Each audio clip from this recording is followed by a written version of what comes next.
రాజకీయాల్లో లీడర్స్ అంటే తాత పేరు చెప్పుకొని తండ్రి పేరు చెప్పుకొని వచ్చి రాజకీయం చేయాలనుకునే వాళ్ళు రాజకీయాల్లో ఎక్కువ రోజులు ఇమ్మడలేరు. అలాంటి వాళ్ళు రాజకీయాల్లో సక్సెస్ అయినట్టుగా కూడా మన చరిత్రలో ఎప్పుడూ చూడలేదు. ఒక నాయకుడు ప్రజల మధ్యలో నుంచి కార్యకర్తల మధ్య నుంచి పుట్టుకొస్తే అలాంటి నాయకుడికి మంచి రాజకీయ భవిష్యత్తు ఉంటుంది అనడానికి మన మధ్యలో ఎన్నో ఉదాహరణలు ఉన్నాయి.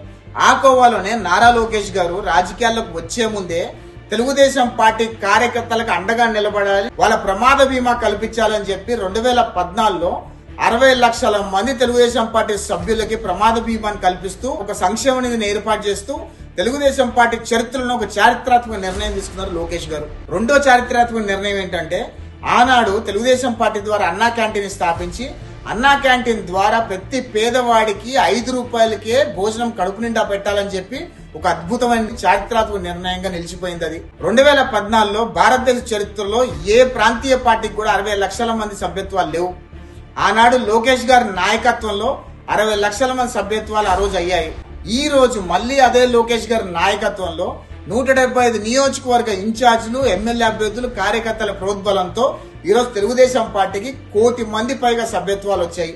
అంటే లోకేష్ గారి నాయకత్వం ఎంత బలంగా ఉంది తెలుగుదేశం పార్టీలో అనటానికి ఇది మంచి ఉదాహరణ.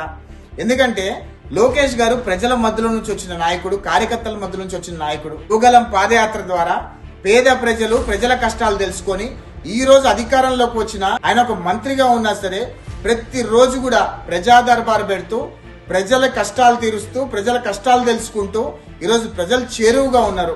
అలాంటి నాయకుల్ని మనందరం కూడా ప్రోత్సహించాలి, అభినందించాల్సిన అవసరం ఉంది.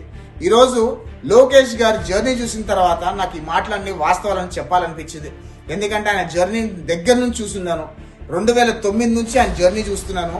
ఆయన ఏ రకంగా తెలుగుదేశం పార్టీ బ్యాక్ ఎండ్ లో పనిచేశారు, తండ్రికి ఏ రకంగా చేదోడు వాదోడుగా ఉన్నారు, అదే విధంగా తండ్రి కష్టాల్లో ఉన్నప్పుడు ఏ రకంగా తండ్రిని ముఖ్యమంత్రిని చేసుకోవడానికి ప్రజల మధ్యలోకి వచ్చి యువగలం పాదయాత్ర ద్వారా ప్రజలకు చేరువయ్యి తండ్రిని మళ్ళీ ముఖ్యమంత్రి పీఠం మీద ఏ రకంగా కూర్చోబెట్టాడు. ఇవన్నీ చూస్తుంటే గనక ఒక నాయకుడు అనేవాడు ఎలా ఎమర్జ్ అవ్వాలి అనడానికి లోకేష్ గారు బెస్ట్ ఎగ్జాంపుల్ అనిపించింది. అందుకే నేను మీతో షేర్ చేసుకోవాలనుకున్నా. జై హింద్.